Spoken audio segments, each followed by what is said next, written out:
विद्यार्थी मित्रों chapter number 9 जैव अणु।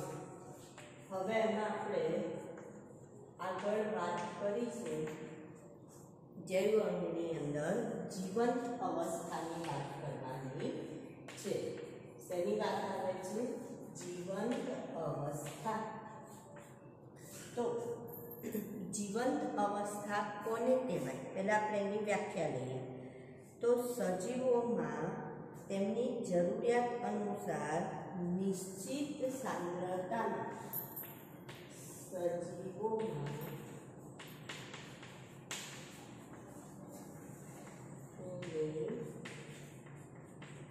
जरूरियात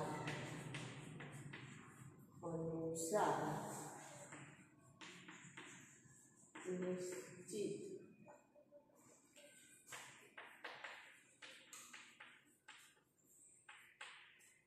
सांद्रताना रासायनिक अणुओ अथवा संयोजनो जोवा मळे छे।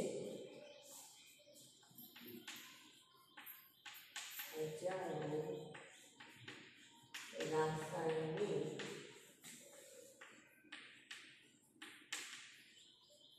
संयोजनो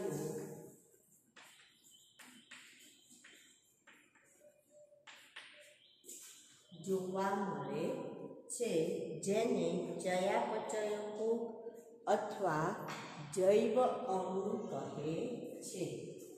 जेने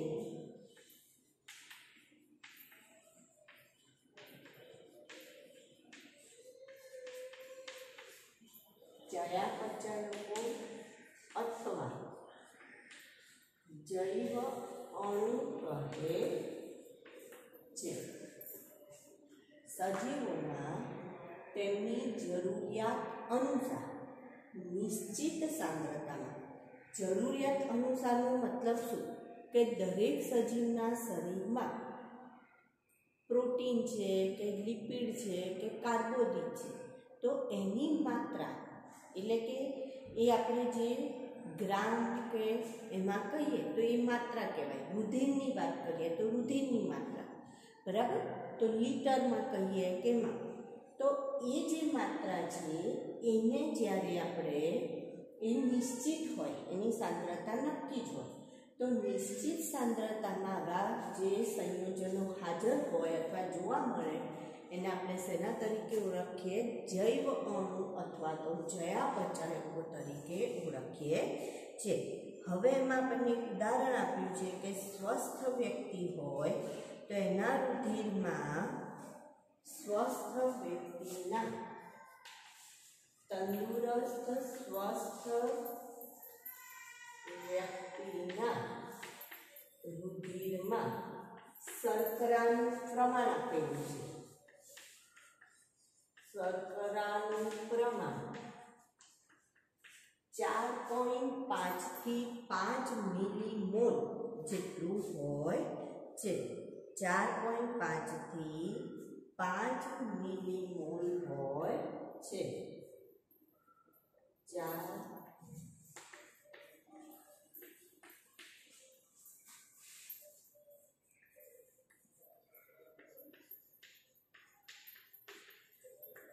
बराबर। तो आ निश्चित कहेवाय कि भाई सांद्रता आनी नक्की ज छे कि जो स्वस्थ तंदुरस्त व्यक्ति होय तो एना रुधिरमां शर्करानुं आटલું प्रमाण होवुं जोईए।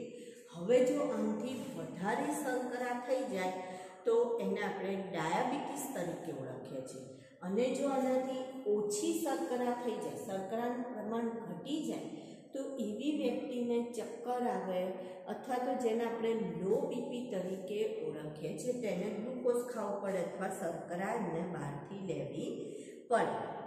अने एवी ज रीतना आपणे जो अंतःस्त्रावनी वात करीए तो अंतःस्त्रावने मिलीमोलार रीतना लखीशुं आपणे।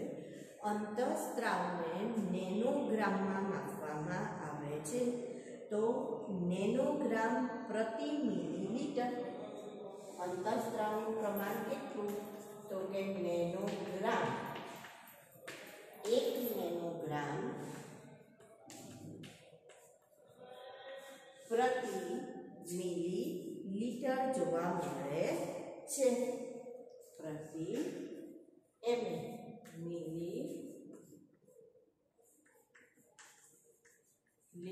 જોવા મળશે. અંતઃસ્ત્રાવનું પ્રમાણ આટલું જોવા મળશે. તો આને આપણે શેના તરીકે ઓળખીએ છીએ? જૈવ અણુ અથવા ચયાપચયકો તરીકે ઓળખીએ છીએ.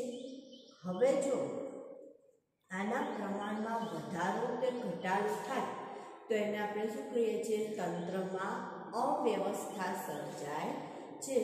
જો આના પ્રમાણમાં વધારો કે ઘટાડો થાય તો કોઈ પણ તંત્રમાં અવ્યવસ્થા સર્જાય.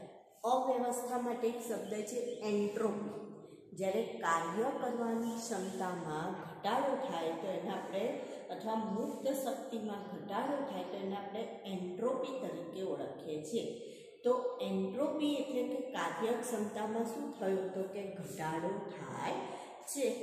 અને એન્ટ્રોપીને આપણે રિપેર ના કરી શકાય. એટલે એકવાર એન્ટ્રોપી સર્જાઈ જાય તો પછી એને રિપેર નથી થઈ શકતી, પણ એ વધતી અટકાવી શકાય છે. તો કઈ રીતના વધતી અટકાવી શકાય? તો કે ખોરાક આપણે જો લેવામાં આવે તો પોષણ મળતું જાય, અને જ્યારે પોષણ મળતું જાય તો એના કારણે જે પેલી કાર્યક્ષમતામાં ઘટાડો થયો હતો એ કાર્યક્ષમતા પાછી શું થશે? તો કે વધતી જશે. પણ જે એકવારની એન્ટ્રોપી આવી જાય છે શરીરમાં એ દૂર થતી નથી. એટલે જીવંત અવસ્થા અસંતુલિત સ્થાયી અવસ્થા હોય છે, જેનાથી કાર્ય કરી શકે છે. કોઈ પણ સજીવ જેનાથી શું કરી શકે છે? કાર્ય કરી શકે છે. હવે આપણે વાત કરવાની છે રાસાયણિક પ્રક્રિયાની. આપણે કોની વાત કરી? જીવંત અવસ્થાની વાત કરી. હવે આપણે વાત કરીશું રાસાયણિક પ્રક્રિયા. તો રાસાયણિક પ્રક્રિયા જેમાં પ્રક્રિયકોના જોડાવાથી ઉપજનું રૂપાંતરણ થાય એને આપણે રાસાયણિક પ્રક્રિયા કહીએ છીએ. પ્રક્રિયકોના જોડાવાથી નિપજનું રૂપાંતરણ થાય તો એને આપણે શેના તરીકે ઓળખીએ છીએ? રાસાયણિક પ્રક્રિયા. હવે રાસાયણિક પ્રક્રિયા જે છે એમાં બે પ્રકાર આપણને જોવા મળશે, અથવા તો કોઈ પણ રાસાયણિક સંયોજન હોય એમાં બે પ્રકારના પરિવર્તનો જોવા મળે. કયા બે પ્રકારના પરિવર્તનો? તો એક કહે છે ભૌતિક અને બીજું કહે છે રાસાયણિક. તો આપણે એવું પણ કહી શકીએ કે કોઈ પણ રાસાયણિક પ્રક્રિયાને આપણે બે પ્રકારમાં વહેંચી શકીએ: ભૌતિક પ્રક્રિયા અને રાસાયણિક પ્રક્રિયા. તો હવે ભૌતિક કોને કહીશું? તો ભૌતિકનો મતલબ થશે કે જેમાં માત્ર એના કોઈ બંધ અહીંયા રૂપાંતરણ દરમિયાન એક અવસ્થામાંથી બીજી અવસ્થામાં જ્યારે રૂપાંતરણ થાય ત્યારે અહીંયા કોઈ પણ નવા બંધ બનતા નથી કે બંધનું નિર્માણ થતું નથી. એટલે કે બંધ તૂટતા પણ નથી અને નવા બંધ બનતા પણ નથી. એટલે બંધ તૂટ્યા વગર સંયોજનોનું જ્યારે રૂપાંતરણ થતું હોય તો એને આપણે કઈ પ્રક્રિયા કહીએ છીએ? ભૌતિક. જ્યારે રાસાયણિકમાં આપણે એવું કહીશું કે રૂપાંતરણ દરમિયાન નવા બંધનું નિર્માણ થાય અથવા તો જૂના બંધ તૂટે છે તો એને કઈ પ્રક્રિયા કહેવાય? તો કે રાસાયણિક પ્રક્રિયા કહે છે. તમે ભૌતિક પ્રક્રિયા આપેલ પ્રક્રિયાનું 10મા ધોરણમાં આવું ભણી ગયા છો કે આપેલ પ્રક્રિયાનું ભૌતિક અને રાસાયણિક પ્રક્રિયાઓમાં વર્ગીકરણ કરો તો એ તમને ખબર જ છે કે કોને ભૌતિક પ્રક્રિયા કહીશું, કોને રાસાયણિક પ્રક્રિયા કહીશું. હવે જે ભૌતિક પ્રક્રિયા છે એમાં શું કહે છે કે જે પણ પ્રક્રિયક છે એની અવસ્થામાં ફેરફાર થાય. એટલે ઘન અવસ્થા હોય તો એ પ્રવાહીમાં ફેરવાઈ જાય, પ્રવાહી હોય તો વાયુમાં ફેરવાઈ જાય, અથવા પ્રવાહી ઘનમાં ફેરવાઈ જાય. તો આવી રીતના એની અવસ્થામાં ફેરફાર થાય. જ્યારે રાસાયણિક પ્રક્રિયા દરમિયાન અવસ્થામાં ફેરફાર નહીં પણ આખા રાસાયણિક બંધારણમાં ફેરફાર થતો હોય છે. એટલે કે પ્રક્રિયકનું શેમાં રૂપાંતરણ થાય છે? નિપજમાં રૂપાંતરણ થાય છે. હવે જો આપણે ઉદાહરણ લેવું હોય तो भौतिकमां आपणे उदाहरण लईशुं के बरफनुं पीगळવું। तो बरफ ए घन अवस्था हती, पीगळवाथी शुं बने छे? पाणी। तो ए कई अवस्था थई गई? प्रवाही अवस्था थाय छे। एवी ज रीतना जो आपणे रासायणिकमां उदाहरण लेवुं होय तो आपणे उदाहरण लईशुं के स्टार्चनुं जल विभाजन थवाथी स्टार्चनुं जल विभाजन थवाथी ग्लूकोजनुं निर्माण थाय छे। तो आ एक प्रकारनी कई प्रक्रिया थई? तो के रासायणिक प्रक्रिया थई। तो कोईपण रासायणिक प्रक्रिया एटले शुं? पहेला तो रासायणिक प्रक्रिया एटले शुं? तो ज्यारे प्रक्रियकमांथी निपजनुं रूपांतरण थतुं होय तो एने आपणे शेना तरीके ओळखीए छीए? रासायणिक प्रक्रिया तरीके ओळखीए छीए। हवे एने आपणे रासायणिक प्रक्रियाना प्रकार जोया तो बे प्रकारे रासायणिक प्रक्रिया थाय। एक छे भौतिक परिवर्तन अथवा तो भौतिक प्रक्रिया अने बीजी कई छे? रासायणिक प्रक्रिया। तो भौतिक जे छे एनी अंदर बंध तूट्या वगर कोईपण बे संयोजन होय एमनी वच्चे बंध तूट्या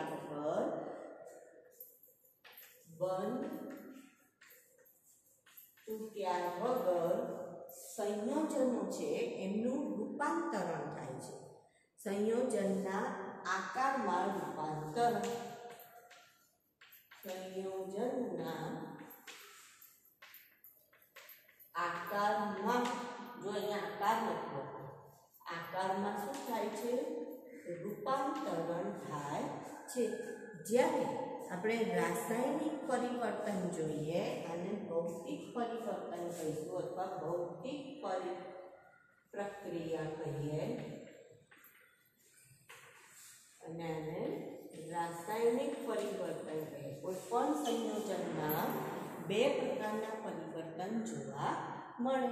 તો હવે આમાં શું કહે છે કે રૂપાંતરણ શેના દ્વારા થાય છે? તો કે નવા બંધ બનવાથી અથવા તો जूना बंध तूटवाथी। तो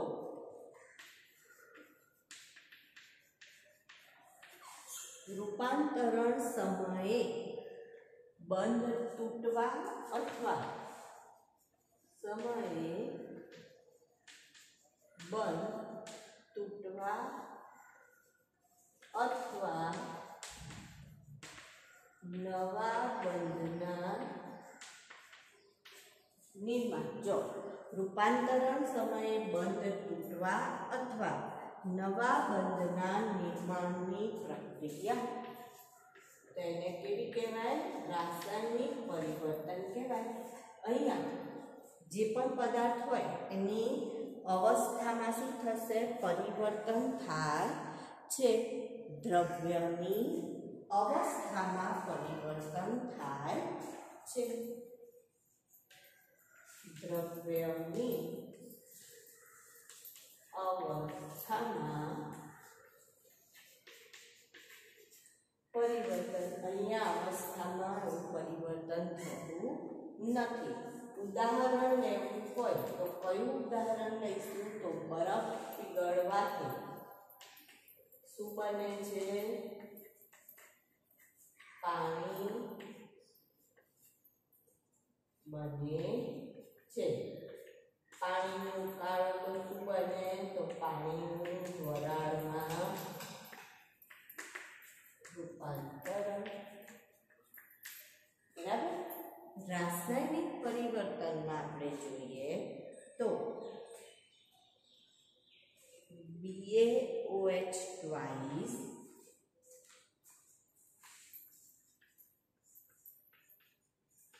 plus H2SO4 तो आमांथी शुं बनशे?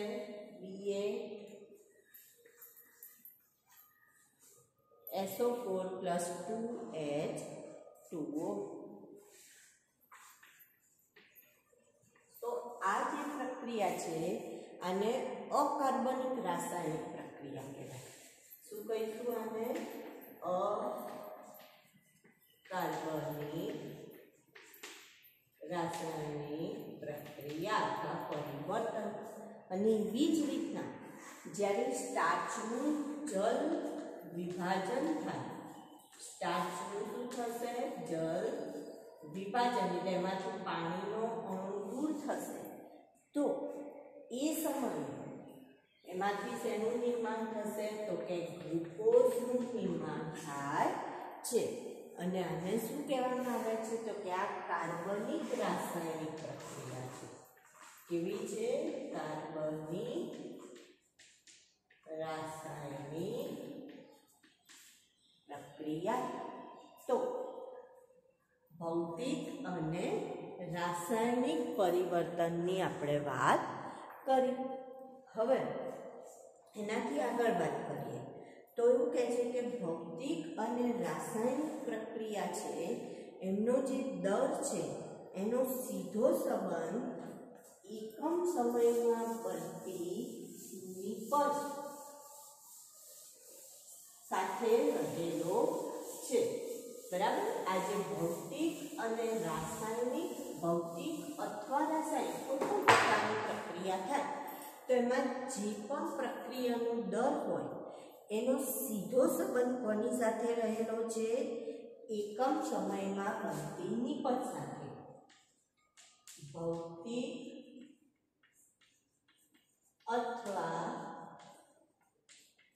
રાસાયણિક પ્રક્રિયાનો દર એનો સીધો સંબંધ, એટલે કે ઇઝ ડાયરેક્ટલી પ્રોપોર્શનલ ટુ અથવા તો સમપ્રમાણતા. તો કોની સાથે સીધો સંબંધ છે? તો એકમ સમયમાં બનતી નિપજ.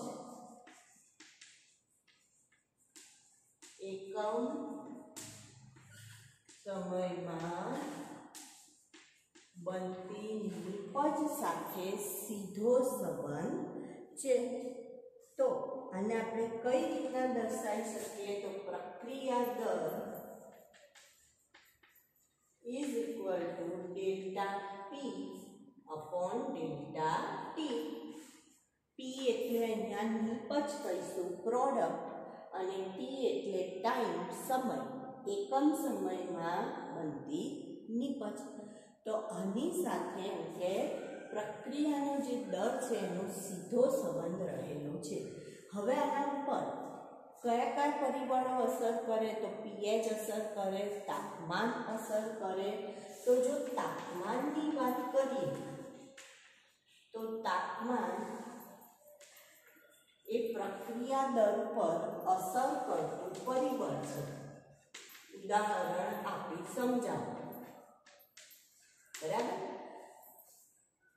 તાપમાન એ પ્રક્રિયા દર પર અસર કરતું પરિબળ છે. ઉદાહરણ દ્વારા સમજાવો.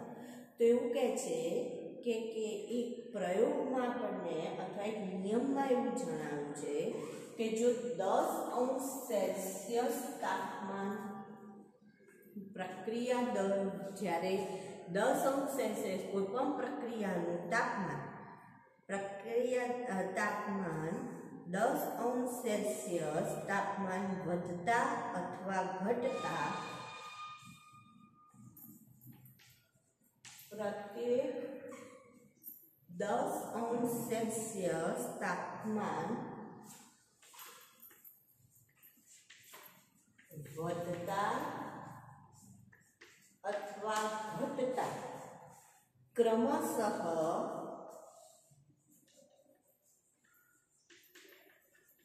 પ્રક્રિયા દર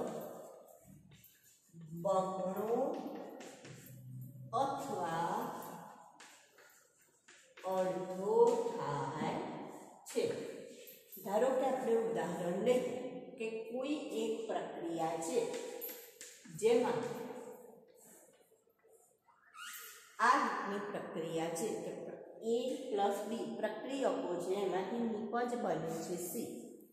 હવે જો આ પ્રક્રિયાનું તાપમાન 10°C, ધારો કે આ પ્રક્રિયા 55°C થાય છે. આ પ્રક્રિયા કેટલા અંશ થાય છે? 55°C થતી હોય છે.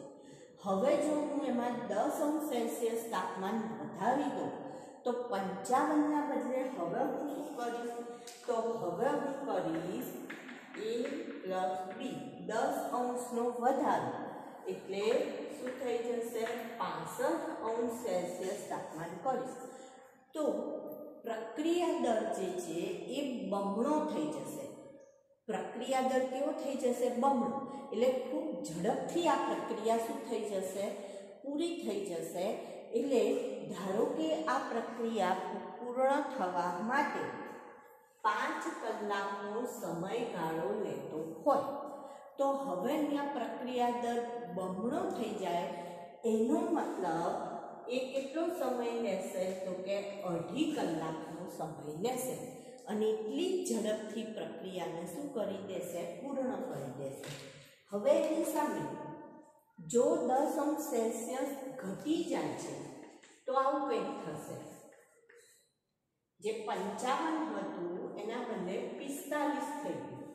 તો જ્યારે 10 અંશ સેલ્સિયસ ઘટી ગયું તો એવા સમયે પ્રક્રિયાનો દર અડધો થઈ જાય છે. તો એનો મતલબ જે 5 કલાકમાં પ્રક્રિયા પતતી હતી એના બદલે પ્રક્રિયા હવે કેટલા સમયમાં પતશે? તો કે 10 કલાકે પ્રક્રિયા પતે છે. બરાબર? તો હવે તમે એવું કહેશો કંઈ તો આપણે ઊંધું કર્યું, પણ આપણે સમયની વાત કરી રહ્યા છીએ કે આ પ્રક્રિયા 5 કલાકમાં પતે. જો 10 અંશ સેલ્સિયસ વધે તો પ્રક્રિયા પતવાનો સમયગાળો શું થઈ જાય? ઘટી જાય. એટલે એટલી ઝડપથી પ્રક્રિયા શું થાય છે? પૂર્ણ થાય છે. તો આવું આ તાપમાન જે છે એ એના ઉપર અસર કરતું એક પરિબળ થયું. એવી જ રીતના ઉત્સેચક દ્વારા થતી પ્રક્રિયા, આ એક વાત કરી આપણે રાસાયણિક પ્રક્રિયાઓમાં બધી જુદી જુદી વાત કરી રહ્યા છે. તો પહેલી વાત આપણે એના પ્રકારની વાત કરી, બીજી વાત આપણે પ્રક્રિયા દરની વાત કરી, ત્રીજી વાત પ્રક્રિયા દર જે છે એટલે કે તાપમાન જે છે પ્રક્રિયા દર પર અસર કરતું પરિબળ છે એવી વાત કરી. હવે આપણે વાત કરીએ છીએ કે જો આની અંદર આપણે ઉત્સેચક, જો કોઈ પણ પ્રક્રિયામાં ઉત્સેચક ભાગ લે તો એ પ્રક્રિયાને એ ઝડપી બનાવે છે. તો એનો મતલબ ઉત્સેચક દ્વારા થતી પ્રક્રિયા જે છે એને ઉત્પ્રેરિત પ્રક્રિયા કહેવાય. તો ઉત્સેચક દ્વારા ઉત્પ્રેરિત પ્રક્રિયાનો દર અનુત્પ્રેરિત પ્રક્રિયા કરતા ઉત્સેચક દ્વારા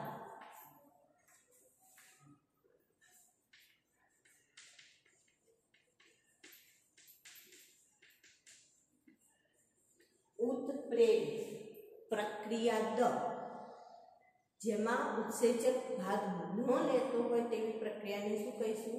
અનુત્પ્રેરિત પ્રક્રિયા. તો એના કરતાં ઘણો વધારે હોય છે. પ્રક્રિયા દર અનુત્પ્રેરિત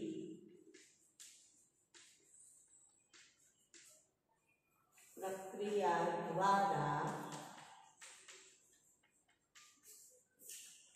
અનુત્પ્રેરિત એટલે જેમાં ઉત્સેચક ભાગ લેતો નથી તેવી અનુત્પ્રેરિત એવું લખ્યા આપણે. જો ઉત્સેચક ભાગ લે તેવી એવું લખું. ઉત્સેચક ભાગ લે તેવી ઉત્પ્રેરિત પ્રક્રિયા દર. ઉત્સેચક ભાગ ન લે તેવી અનુત્પ્રેરિત, એટલે આ બે ઓપોઝિટ શબ્દ થયા ને, ઉત્પ્રેરિત અનુત્પ્રેરિત પ્રક્રિયા કરતા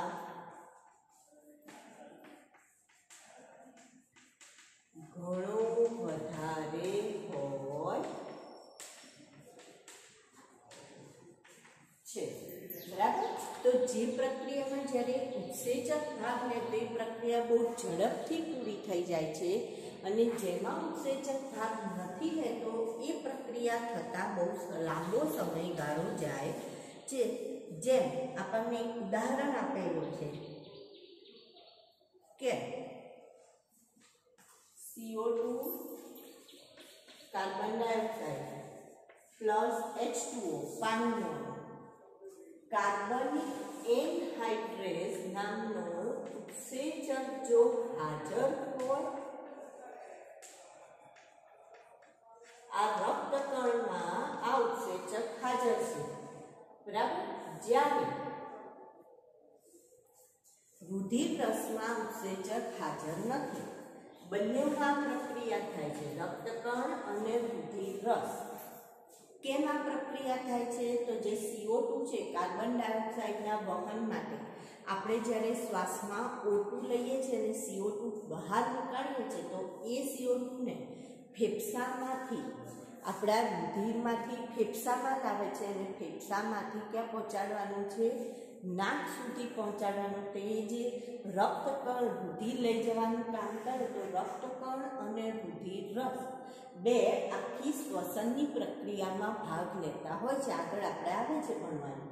તો અહીંયા રક્તકણમાં કાર્બનિક એનહાઇડ્રેસ હાજર છે, તો પ્રક્રિયા જે થાય છે કાર્બનિક એસિડ બનવાની પ્રક્રિયા, H2CO3 કાર્બનિક એસિડ. તો આ બનવાની પ્રક્રિયા બહુ ઝડપી છે, પણ રુધિર રસમાં એ હાજર નથી. તો આ બનવાની પ્રક્રિયા કેવી છે? તો કે ધીરી હોય છે. હવે કઈ રીતના છે તો આપણે જોઈએ. તો એવું કહે છે કે જ્યારે આ ઉત્સેચક હાજર ન હોય, જો ઉત્સેચક